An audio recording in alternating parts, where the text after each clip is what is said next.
Je suis devant la baie de Tadoussac. Évidemment, dès qu'on parle de Tadoussac, on pense croisière aux baleines. Et c'est vrai que c'est un des lieux privilégiés pour aller à la rencontre de ces mammifères marins. Il y a plusieurs croisiéristes sur toutes sortes d'embarcations qui peuvent vous emmener à leur rencontre. Alors, bonjour tout le monde, bon midi. Mon nom est Chantal Saint-Hilaire, je dois être guide biologiste aujourd'hui. Tout est imprévisible ici. C'est un milieu naturel avec des animaux libres. Pour les trouver, il faut travailler fort. On n'a pas d'appareil magique. Les radars sonores sont utilisés seulement pour notre sécurité. Donc, pour la localisation, je vais avoir besoin de vous.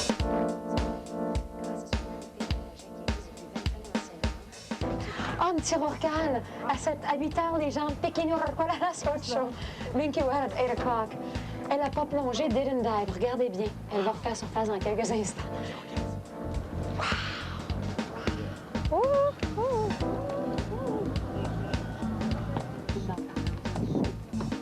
Quelques petits rappels en début de croisière, tout à l'heure, la force en crochet. Donc la forme de La baleine est juste à côté du Zodiac. J'entendais tout à l'heure, il y a des belugas, hein? Oui, derrière. You have white whale, also you have beluga whale at 10 o'clock. Donc quelques belugas baleines à dents et un rorcal commun, baleine à fanon. On les divise en deux groupes à travers le monde. À 1 heure, wow! 1 o'clock? Ils tiennent en groupe? Oui, sont grégaires, se tiennent en groupe. C'est des baleines grégaires familiales.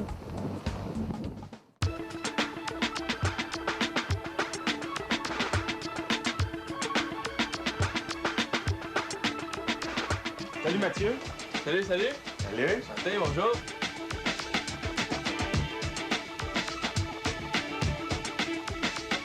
C'est quand même assez lourd. Ouais. Puis on veut rien briser, pas le kayak et surtout pas nos pieds. On s'en va à l'eau. Fait qu'on va faire quand même attention aussi parce que les cailloux sont ronds, fait que OK, c'est dangereux pour les blessures aux chevilles. c'est bon. Mon derrière. C'est bon.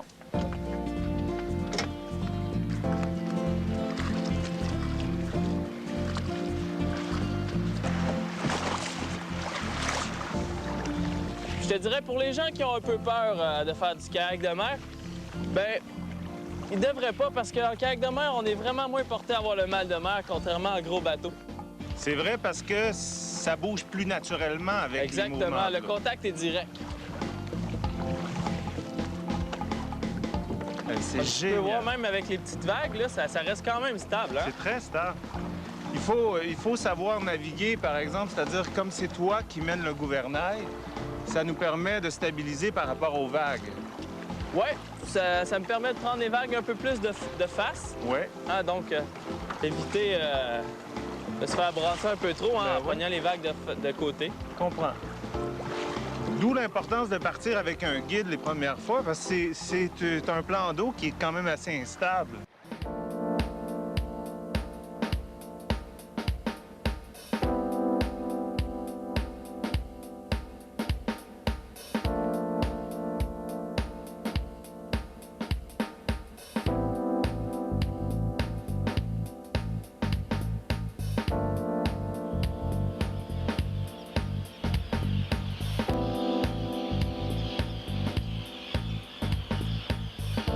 On est sur La petite île au marteau. Petite île au marteau, Oui, une des nombreuses îles de l'archipel des Mingan. c'est ça. Je suis avec Caroline Dupuis, la En effet. fille de Germain. Germain Dupuis, qui nous a si bien expliqué la rave des capelans, les capelans qui viennent raver.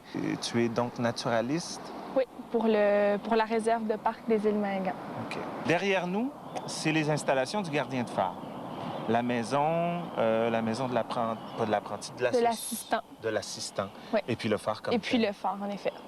Parce que ici, évidemment, c'est une passe importante pour les bateaux qui rentrent à Havre-Saint-Pierre. Exactement. Puis c'était utile d'avoir un phare, d'avoir une lumière qui nous permet de nous guider pour pas qu'on s'échoue sur les îles ou les cailles. Les îles de l'archipel de Mingan, il y en a beaucoup. Oui. Est-ce qu'elles ont été dénombrées? Oui, on sait qu'il y a environ 1000 îles et îlots. Mon Dieu! Je dois faire une petite nuance. Vas-y. Il y a environ une quarantaine d'îles et d'îlots de calcaire. D'accord. Puis, quand on s'en va vers l'est, jusqu'à Aguaniche, et dans ce secteur-là, c'est des îles et des îlots de granit. OK. Et ils sont très, très nombreux. Ces îlots et ces îles-là de granit, là, il y en a vraiment beaucoup plus que 40 là, comparativement, c'est ça, aux îles de calcaire. On parle du fait que la végétation reste quand même très basse. Oui. Même sur cette île-ci, on voit que la période où ça peut pousser n'est pas très longue. En fait, la température n'est pas nécessairement propice à ce que ça pousse longtemps. C'est de la vieille végétation? Oui, les arbres peuvent être assez âgés. On dit que les plus vieux arbres dans l'archipel auraient environ 200 ans. Il y a des arbres, il y a des épinettes, des sapins qui ont environ 50 ans, mais ça peut aller jusqu'à 200 ans. Et ces arbres-là ne sont pas très gros, ne sont pas très hauts. Ils sont souvent là, assez très petits, rachitiques. Ça ressemble presque à des bonsaïs. Ça se goûte? Oui. L'arbuste qu'on voit ici, c'est du genévrier horizontal. Les baies qu'on voit qui sont dessus, c'est avec ça qu'on fait le gin. C'est des baies de genévrier. Donc, le travail, c'est de faire apprendre aux gens de quoi sont faites les îles. Ils peuvent aller s'y installer. Ils peuvent donc sentir qu'est-ce que ça donne de vivre sur une île. Le grand repos, la grande détente, le décrochage total. Oui, exactement.